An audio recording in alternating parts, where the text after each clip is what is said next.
Kirol eskola sortzerakoan nahi genuenekin zerbait ezberdina.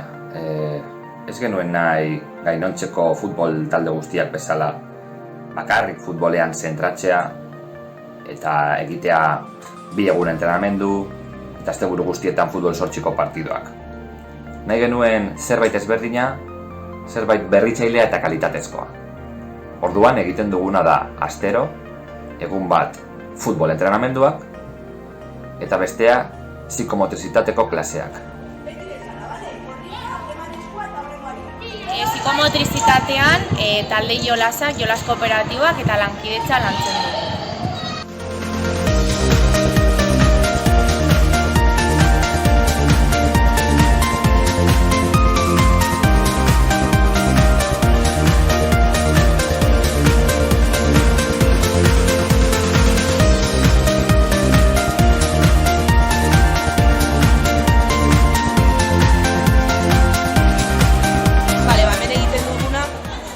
Alde batetik ekartzen ditugu jolas strukturatutak etxetik pentsatuta taldeka jolasteko eta haiek gorputzarekin mugimenduak egiteko eta energia askatzeko, baina baita ere jolas librea lantzen dugu eta horrela haien irudimena lantzen dute eta baita ere nahi dutenera jolasten dute eta holan badakite zer gustatzen zaien eta zer ez eta gainera ondo pasatzen dute.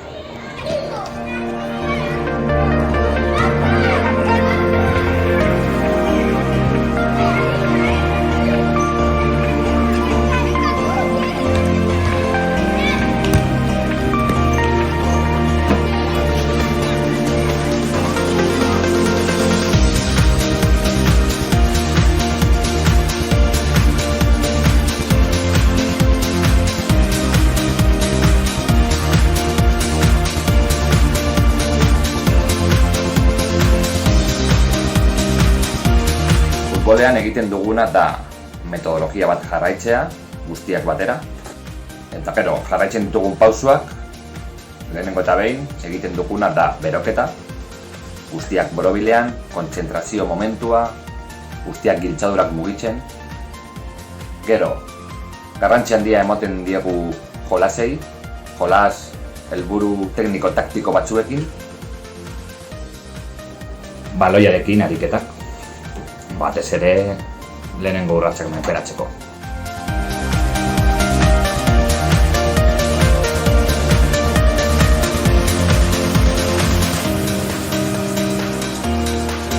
Espuma izquierda, oso.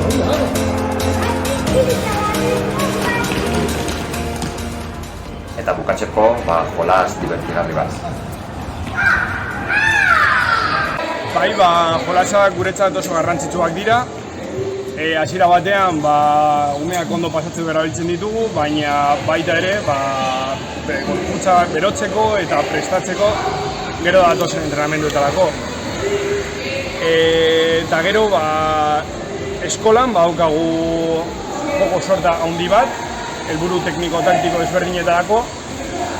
Adibidez batzuk erabiltzen ditugu umeen joera individuala lantzeko, adibidez abiadura, baina beste batzuk ere erabili ditzakegu talde lana sustatzeko. Eta gero entrenamendua izango litzateke, ariketa nagusiak eta futbolarekin erlazio handiago daukatena. Eta gero ere bukaerarako jolasak ere lasaitasunera bueltatzeko erabiltzen ditugu.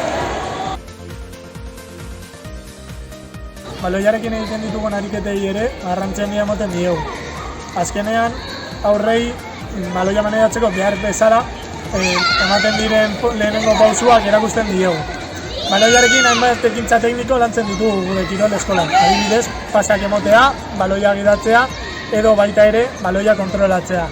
Horrekin batera, gure asmoa da ariketa horiek ahalik eta arrakastatsuenak izatea aurrerentzako.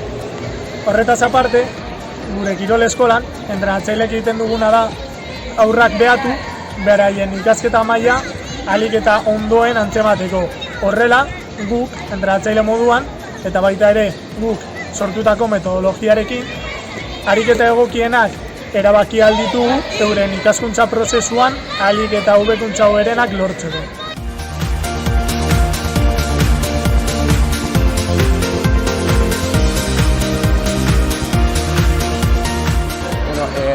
arauak errespetatzea eta irunen arteko errespetua izatea guretzat oso garrantzitsua batez ere bai.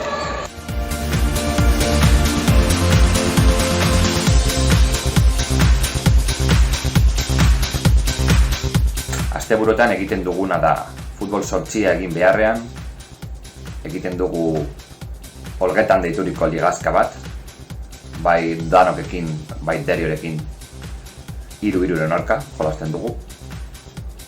Eta horrela, umeak parte hartze handiagoa daukate, akzio tekniko gehiago egiten dituzte bakarka, eta asko hobeto pasatzen dute. Uste dugu adin hauetan askoz komenigarriagoa dela. Nagusiekin egiten duguna da futbol 5, eta gero azken hilabetetan era progresibo batean futbol 7.